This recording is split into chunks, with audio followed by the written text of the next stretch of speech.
to all. In the previous video, you might have listened what are the problems that teachers are facing in classroom, and one of the strategy is case study. So in today's discussion, we are going to discuss case study as a method in classroom research. To elaborate on this topic, we have with us Dr. Sukhveer. Let I introduce the expert. Dr. Sukhveer is Associate Professor in Geography in Educational Survey Division at NCERT, New Delhi. He is working in the area of social science education, assessment and evaluation, and conduct large-scale surveys such as National Achievement Survey and identification of talented students. He has rich and varied experience of 2.5 decades working in various research institutions and other educational institutions. He is closely associated with IGNOU for several academic activities. Welcome, Dr. Sukhveer. Thank you, ma'am.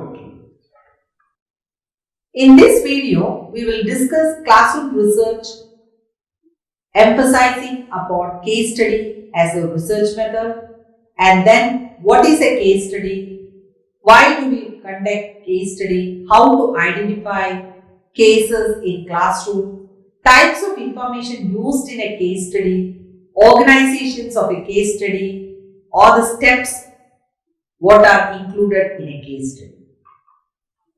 After watching this video, you should be able to describe the techniques of classroom research, describe the meaning of case study, explain the importance of case study in conducting classroom research, list out the types of information collected for conducting case study, facilitate the teachers to undertake case study in classrooms. Okay, sir. For the time being, I want to ask you the first question that what do you mean by a case? Yeah. So, Dr. Elizabeth has raised a very pertinent question about the case study method where, say, we will be beginning what is case. So, say, why case study, what is case, it has all related to the classroom research, right? And when we are conducting classroom research, say, for the benefit of all our prospective teachers and to recall some of the points related to classroom research, that it's a small scale research conducted by a teacher or group of teachers in classroom in order to resolve academic, behavioral and emotional problems of the children. So when a teacher has to resolve these academic, behavioral, emotional problems of the children, the very first thing is that identification of a particular person. So, see, when we are identifying a particular person, we are categorizing that person as a case. So, say pinpointedly, what we can say that a case is a one which has special characteristics. Yes. So, let's list out some of the attributes of a case, right? And the very first thing is that a case has special characteristics. Yes. In your class, say you may have noticed that one student, a particular student is very active, very hyperactive, and he is very prominent in addressing issues related to higher order thinking skills, very keen. And then a person, say, is different from the normal, right? So he's not part. He's a part of a group, but he is unique. Right? Unique with certain attributes. And second thing is that a case is small in number. In a class of 40, you will be encountering one or two persons, those who are having special attributes, right? So in a classroom scenario, what we can say that case has special characteristics, it's different from the normal and it's small in number, right? And it may be an individual in a classroom, a person, or an institute. So I think students, they are well aware of the attributes of a case, and this will help you in identification of cases in your classroom. And now, when it comes to the case study method, so students must have learned about case study methods in research methodology. So when we are taking up case studies, so maybe our case is a person, it may be a group, or we will be understanding or studying in detail about an event or about a community.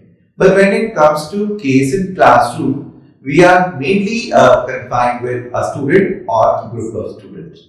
So for a prospective teacher or for a teacher, case in classroom refers to a student or group of students. Okay, then how can we perceive case study as a unit of analysis? Yeah, so as I've conveyed you that as a unit of analysis, cases can be a person, group, location, organization or event.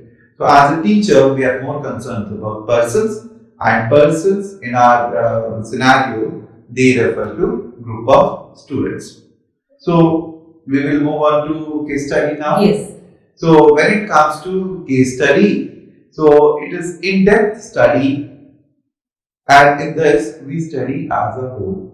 So we select one particular case and we study 360-degree multi-dimensional aspects of that particular case.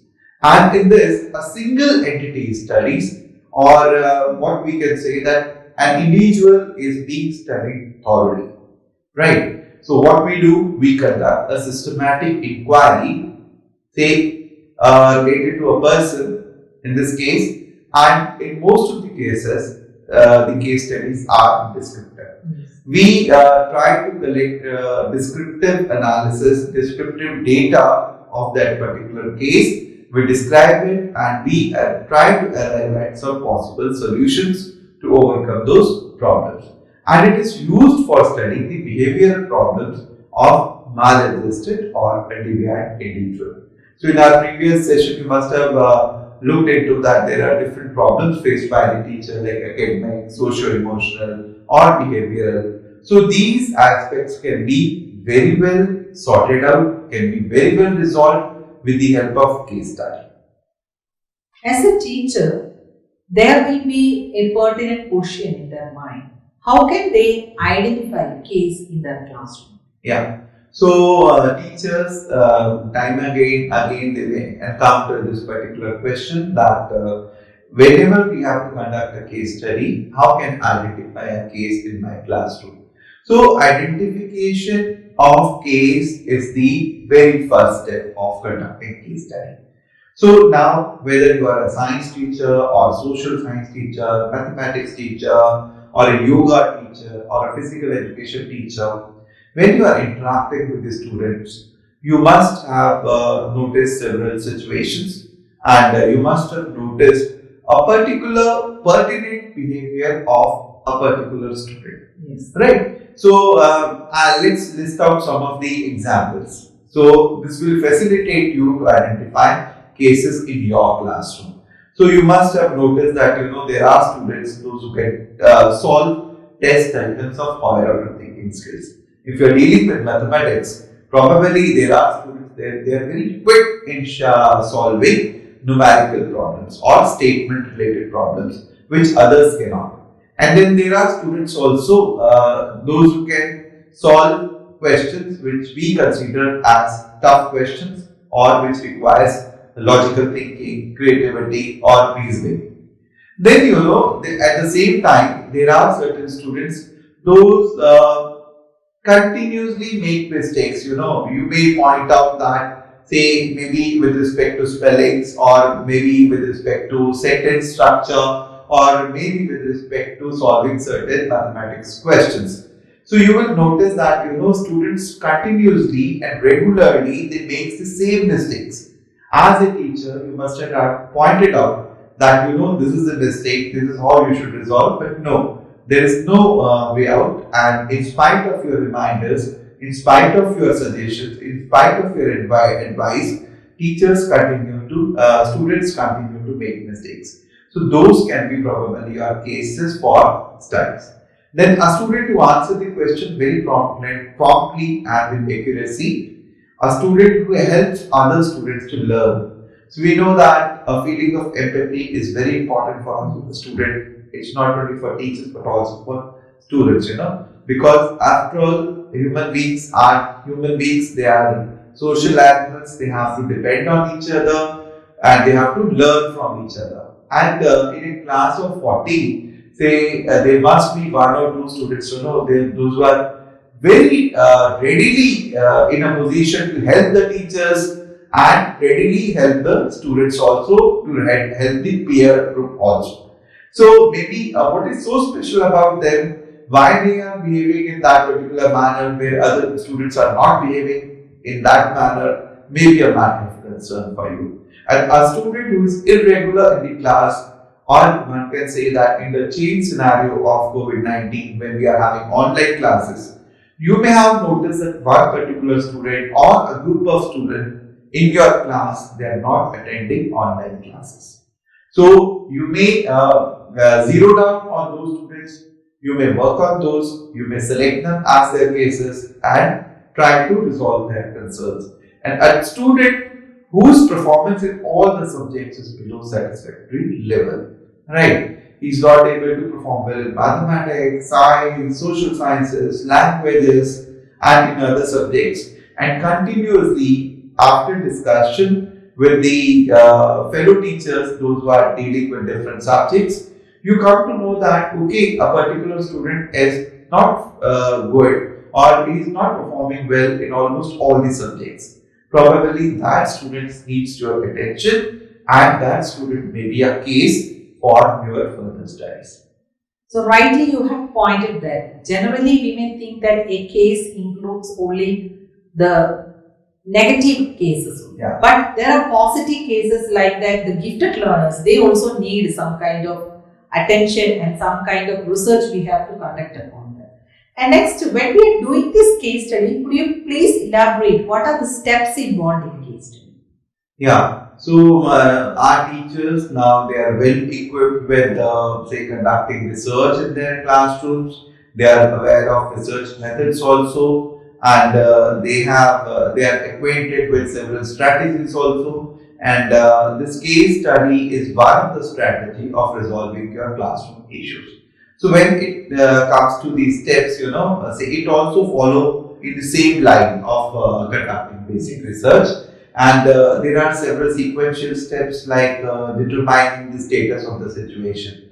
And in this case, we need to identify the problem, right? We need to identify the case.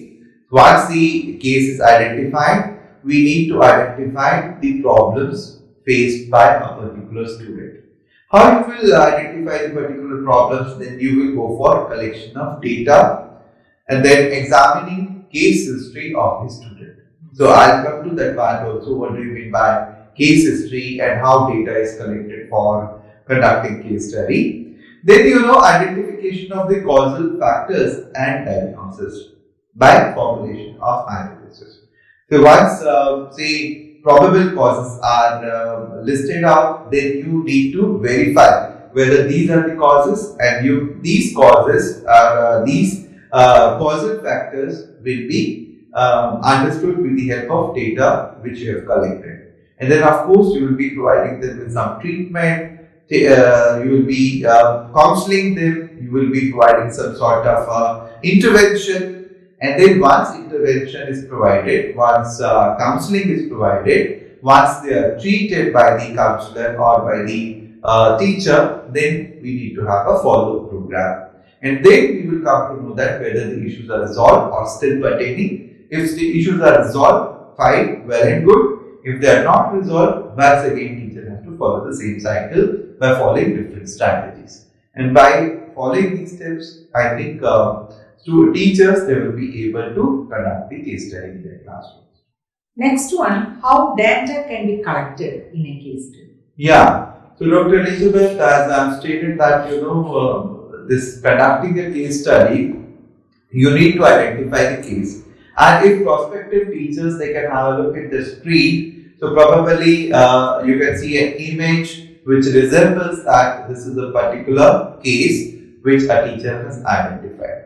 Now, the very next step is that you need to collect data, and what kind of data can be collected for a particular case. It may be starting with the personal details like the name of the candidate, name of the student, name of the case, then gender, age group, then health record. Health record may have different aspects like what is the height of the child, weight, whether the child is malnourished or healthy. So all these aspects will be there, and then there will be certain aspects related to family background. What is the size of the family? How many siblings are there? What is the birth order of the case? And what are the qualifications and occupations of parents, mother and father? Then details information about neighbors, friend circle, and the relationship amongst various members of the family. And apart from that, we may also be interested in the location of residence where the child is staying, whether it's in urban area, semi-urban area, rural area, because all these aspects have some bearing on the personality of the case. And apart from that, so researcher may also like to know the academic aspects. What is the performance level of the students? Then how much he or she has performed in different subject areas? What are her interests, aptitudes, and attitudes? So with these personal details, one will be able to arrive at some meaningful conclusions. Now you will certainly ask a question that from where you collect this sort of data, because I have listed out so many things, and they are very varied in nature, like academic aspect, interest, aptitude, and family details. Probably a teacher needs to depend on official records which are readily available in the schools. Teacher may develop questionnaires with the help of other teachers. He or she may design interview schedules, and the teacher's personal observations plays a major role, and they can be self-appraisal for the case, and the teacher may also go through the documents like diaries and portfolios which the student must have submitted. So with these personal details and data sources, teacher or case the one who is taking case study develops history of the case, where he or she has to tell the exact problem of the case, what is the duration, symptoms, consultation done with the guidance and counselor, whether he or she has contacted medical doctor if any medical problems are there, and in case doctor has suggested some treatments, what are those? So this case history will help you to finally come to the meaningful conclusions there. Then after the collection of the data, normally there will be a doubt how to present the report in an effective way. Yeah. So report writing is an important aspect of a case study, because here you are detailing everything right from identification of the case, and you are also providing history of the case, what sorts of methodology you have used, how you have collected the data, what all attributes you have collected, what were your possible hypotheses, which help you in arriving at the particular solution, and finally you conclude whether it's set for further counseling or it needs further treatment or the matter is closed here. So this report writing, let me tell you one thing, that it is slightly different from any other research report which we are writing. So it does not have all those aspects which we have listed under writing the formal research report or action research report. So here, say report writing for case study is slightly different, and teacher needs to look into these four major aspects: personal details of the case, history of the case, procedure of the data collection, and finally conclusion. And if a teacher take care of these 4 points, probably this will be a kind of a comprehensive report, and this comprehensive report will not only help that particular teacher but also help the entire group of teachers, those who are dealing with the similar kind of problems. Okay. Then at the last word, whether you want to tell something to the teachers how this case study, how it influences the teachers when they do like that? What are the advantages? Yeah. See, as it is said that every problem has a solution, and we initiated our discussion with that. And suppose these problems are not attended regularly or not attended timely, then what will happen? Teacher will be stressed, teachers will be strained, and they will not be happy, they will be dissatisfied because the things are not moving the way it has to move. And these obstacles, these glitches, these hindrances create obstacle for achieving the learning levels amongst all the students. I am saying all the students because we did not leave any one student in the classroom. We should reach the last student of our class. So with this target, so teacher will be helping himself to achieve the targets, and at the same time teacher will be helping his or her peer group, those who are not able to take up the case study, but with the help of others' wisdom, with the help of others' work, teacher will be able to resolve their issues. So I think a teacher must certainly take up these strategies like case studies to overcome classroom problems in a given situation. Okay, in this video program, you have understood what is case study, what are the characteristics of case study, what are the steps included in case study, and how to conduct a case study. Hope that you are motivated to conduct case study in your classroom.